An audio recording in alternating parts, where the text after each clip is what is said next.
validity of this particular wording of the hadith is disputed. There is no doubt about the magnificence of La ilaha illallah. By it, one enters into Islam, provided that they understand what La ilaha illallah means.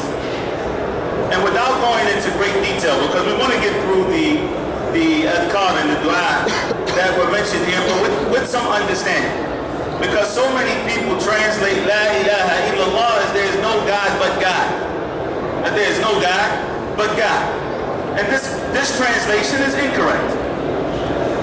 Because Allah subhanahu wa ta'ala, when we look at the Arabic, La ilaha illallah.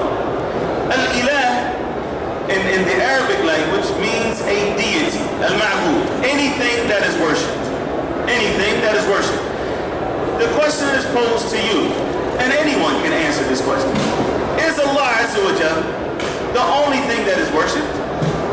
No. Allah Azza wa Jal in the Quran affirms that there are other aliha. وَاتَّخَذُوا, as Allah subhanahu wa ta'ala says, many ayat in the Quran. Just take this one as an example. وَاتَّخَذُوا مِن دُونِهِ آلِهَةً. They took besides Allah other aliha, deities. لَا يَخْلُقُونَ شَيْئًا وَهُمْ يُخْلَقُونَ. But they don't create anything.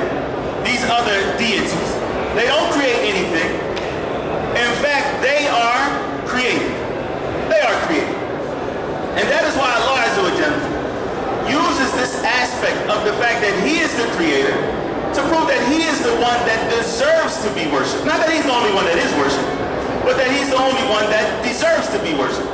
يا أيها الناس اتقوا ربكم الذي خلقكم يا أيها الناس اعبدوا ربكم الذي خلقكم والذين من قبلكم. O mankind, worship your Lord who has what? Who has created you. Worship your Lord who has created you and those who came before you.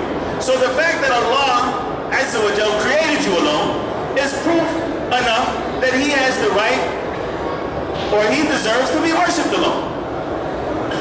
So when someone says in the Arabic language, La ilaha illallah, just so that we understand, if someone said, for example, La rajula illa Ahmad, there is no man except Ahmad.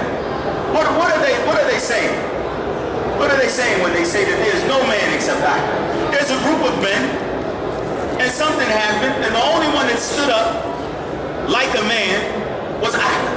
The only one that stood up and took responsibility and did what needed to be done was Ahmed. So he said, there is no man except Ahmed. But the meaning is what?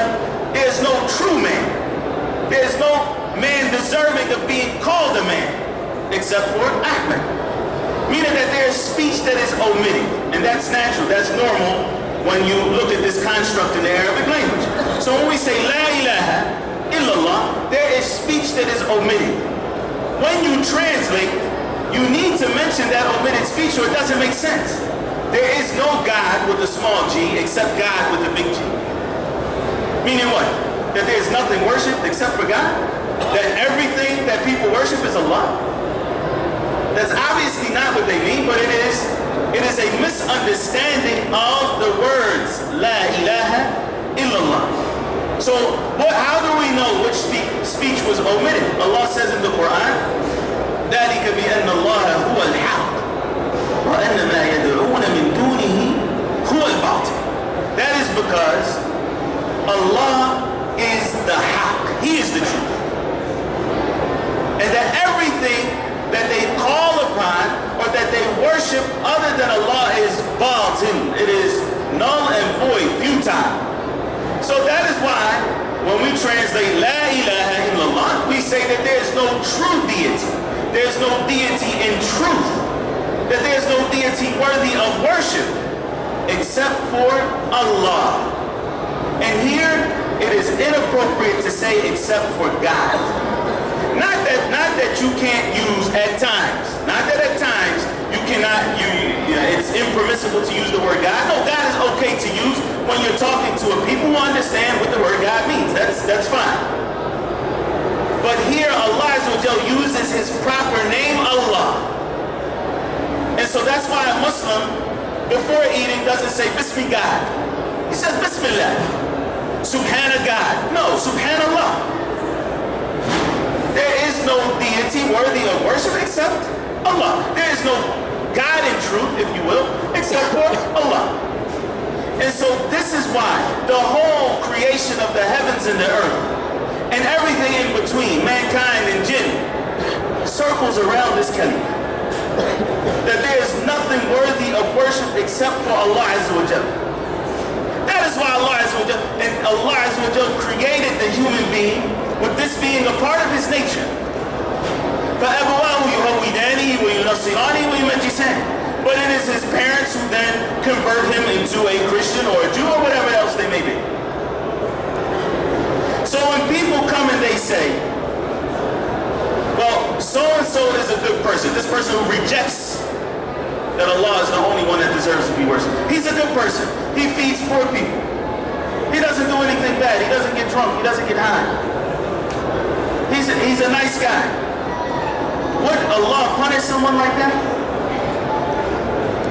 And the reality is that their arrogance that has stood as a veil between them and accepting Allah as the only one that deserves to be worshipped is enough for them to earn whatever recompense they get from Allah Azza wa Jalla.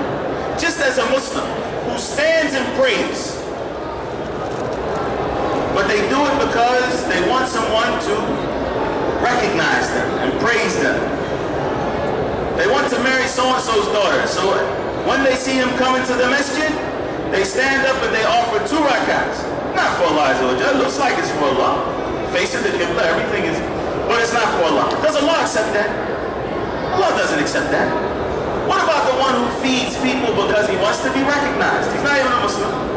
And then other people say, but he feeds people, he does good things. If it is not for Allah Azza wa Jalla alone, then it doesn't count.